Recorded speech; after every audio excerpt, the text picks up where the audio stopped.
I wrote my 2025 goals on the 29th of the 8th, 2021. And I had buy a New Zealand home. I bought Queenstown this year. I had 10th WHITEFOX office open, 17. I had... You've got 17 offices. 17. I had do $20 million in turnover. We'll double that. I had 100 plus staff. We've got 130 odd. I had kids happy and in school. I had a particular asset-based value, which I've trumped that. I've put family secure, and I've put $50 million valuation. The AFR will come out at the end of this month, and I've trumped that as well. So I wrote that on the 29th of the 8th, 2021, and in that same year, I wrote those goals whilst I was laying in bed, sick with pericarditis, which I was in bed for nearly 6 months. So I essentially set all of that roadmap when I was in a shoulder period at my lowest point, and it's all come together. What makes you want to go write big goals down during a time of hardship? Because I had an epiphany of what could happen if I was to set them and work them back. So it wasn't just about writing the goals for 2025. It was about then, well, what do you have to do in 24, 23, 22, and 21 to get to that? And it's by breaking them down, that's how momentum builds. And when you've got momentum, you're very dangerous. When you've got momentum, it's very hard to stop. It seems like you predict the future a lot. Are we able to unpack what some of these 2030 goals are? Look, the 2030 goals... Can I pause before you jump to 2030? That's a massive rap sheet. And you saw, you asked me when we bumped into the street, where are the goals? And I said, mate, yeah. With you. No, they go everywhere. There's so many things in here. Put it this way, and I showed you this last time, but it's important. The goals and the items that I had to tick off when I opened the business are on these pages.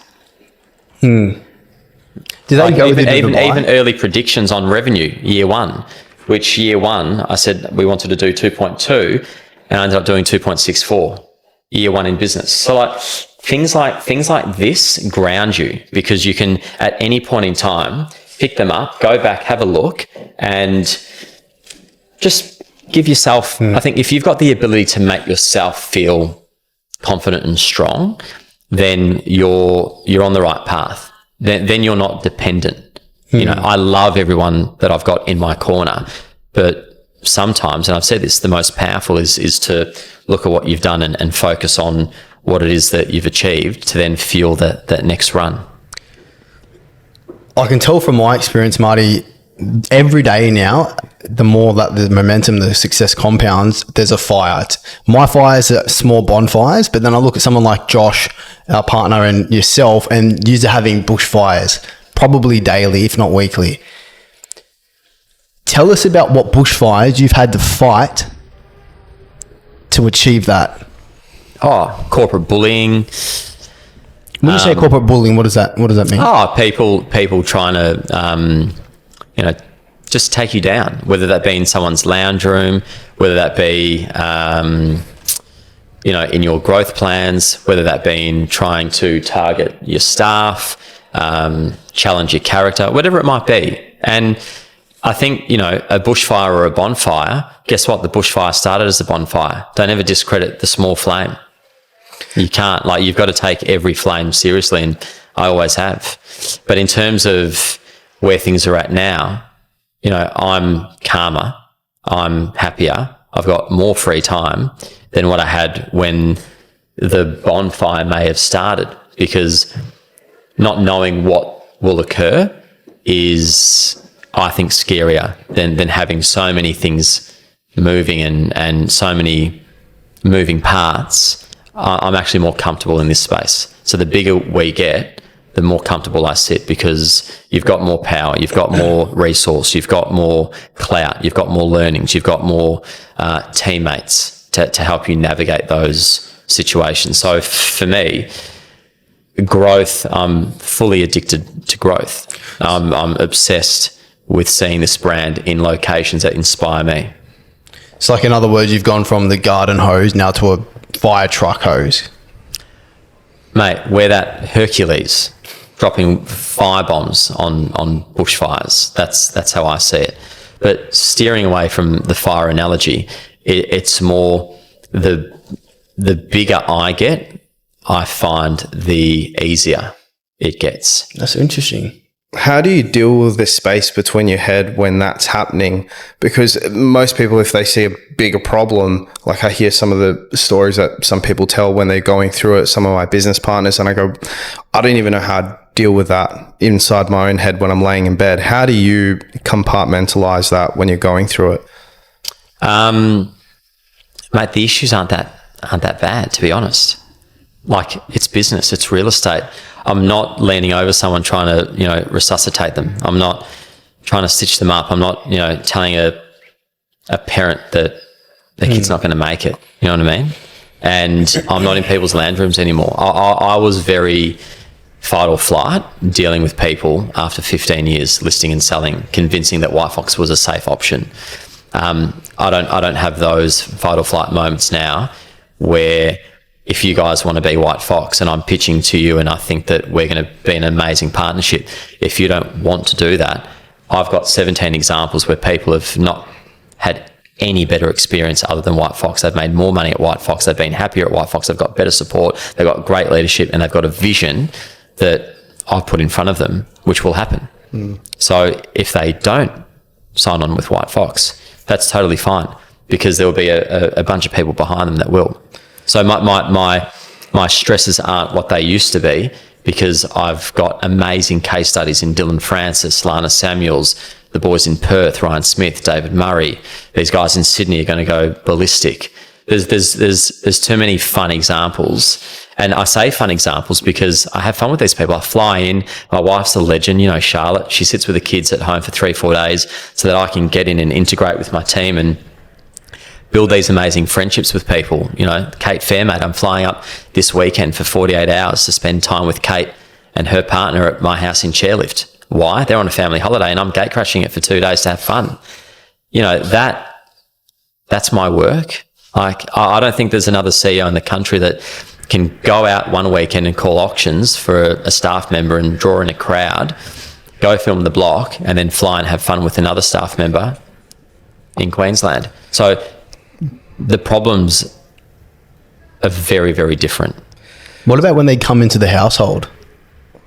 Well, that's inevitable. Does that's going to happen no matter who you are or what you are because we're humans. I think with age, Charlotte and I have gotten better because through COVID, we did a lot of marriage counselling and learnt how each other is triggered and what not to say and how to say it. Half the time it's how you say it.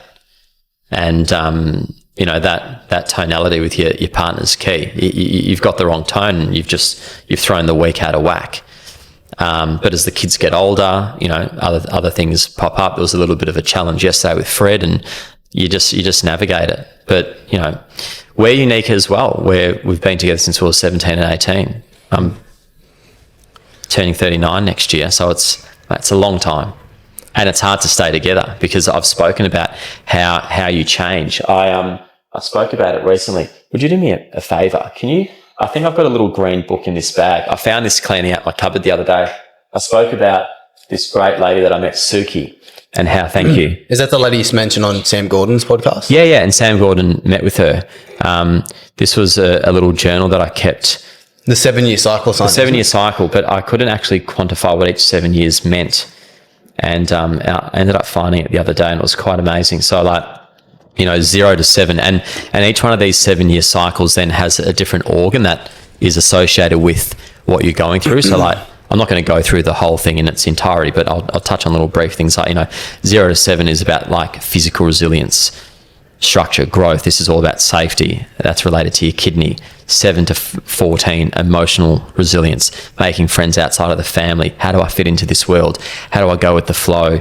And that's your spleen. 14 to 21, mental resilience, my relationship with me.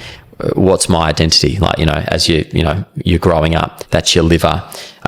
Holds resentment, anger, frustration. 21 to 28, all about, the balance. You're keen to share, love, you know, that's why there's so many people between 21 and 28 that find that partner. That's heart. 28, 35, communication, throat, thyroid. 35, 42, peace, stillness, left brain stuff. How do I find my peace in the midst of all the chaos? Is there an element of pulling back, slowing down, simplifying?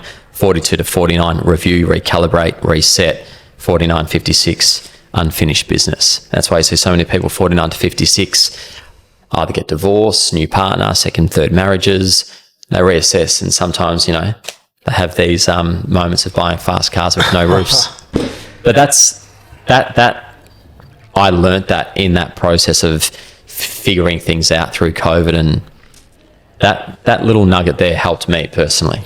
I think you mentioned 38 to 42 was the finding the peace. We just had Marcus Chiminello yesterday, and he said his biggest challenge moving forward, or his driver now, is to figure out how to achieve peace in and amongst the chaos. You know what gives you peace? When people aren't calling you. I'm an outbound man. I'll call people. I found peace knowing that I set up systems and procedures and layers where I wasn't constantly bombarded. If you look at my phone, my phone very rarely rings. That's the key. If you can create a business and a nucleus and a support system and a company where you're not being bombarded, I can guarantee you right now you'll be peaceful.